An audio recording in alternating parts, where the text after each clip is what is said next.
Well, hello there, and I do hope you're all well. Now was our deck chair, Dominic Raab, really at his absolutely hypocritical best. Well, yesterday in the House of Commons, our tetchy humanoid, our Lord High Chancellor, Dominic Raab, was taking topical questions, and Labour MP for Hackney South and Shoreditch, Dame Meg Hillier, asked about the backlogs in the courts. Dame Meg Hillier. Thank you, Mr Speaker. I find myself in agreement with the Right Honourable Member for Witham, whose government, of course, has been in power for 12 years, because the court delays are a real problem for victims. One of my constituents was violently attacked and given a court date 3 years later. Her 7-year-old witnessed the attack, and the perpetrator keeps pestering her, breaking non-molestation orders, leaving the police pretty powerless because he knows there is no traction. The Public Accounts Committee has looked into this.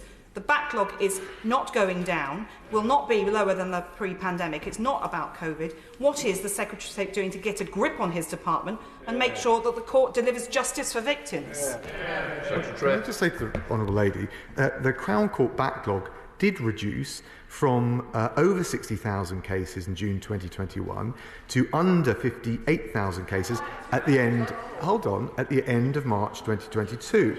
The increase, the reversal of that trajectory was as a result of the Criminal Bar Association strike action.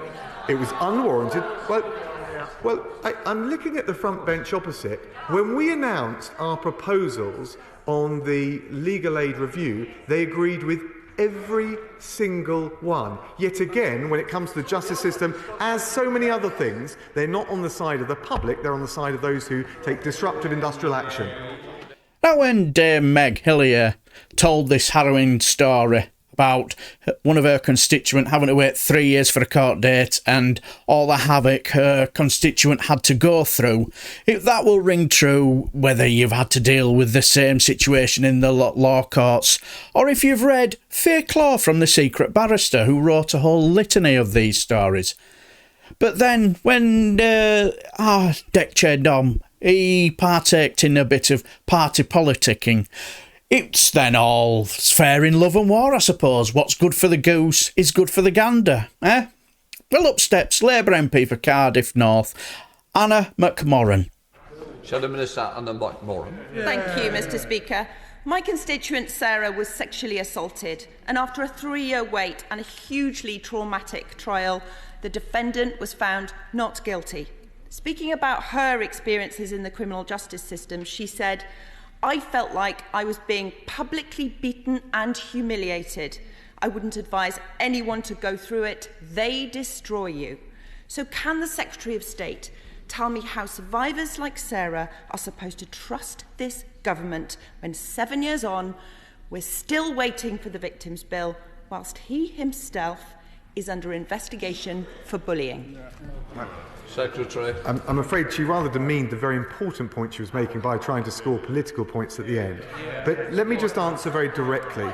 We appreciate the concerns that there are for any victim, particularly female victims of crime, whether it's sexual violence or non-sexual violence. That's why we've rolled out Section 28, the opportunity to give pre-recorded evidence. And that's why when we have the Victims' Bill, which, well, it's been going through pre-legislative scrutiny, and it is important to respond to that. But what it will do is increase the oversight over all elements of the criminal justice system, both at the PCC level, so at the local level, but also at the National Inspectorate level. And of course, we're also, and it's one thing that, notwithstanding the fiscal event, I'm very committed to protecting, the quantum leap in support for victims and funding for victims, which has quadrupled under this government compared to the last Labour government.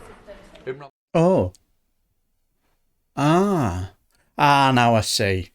I know, now I get it. When it comes to giving it to the opposition parties, it's taking the wokey lefty militant snowflakes down a peg or two. But when the opposition parties ask difficult, legitimate questions, like Anna McMorrin asked, they are playing party politics in the eyes of our deck chair Dom. What a complete snowflake hypocrite, eh? But anyway, what do you guys think? Leave your comments below, and until the next time, I shall bid you farewell and take care.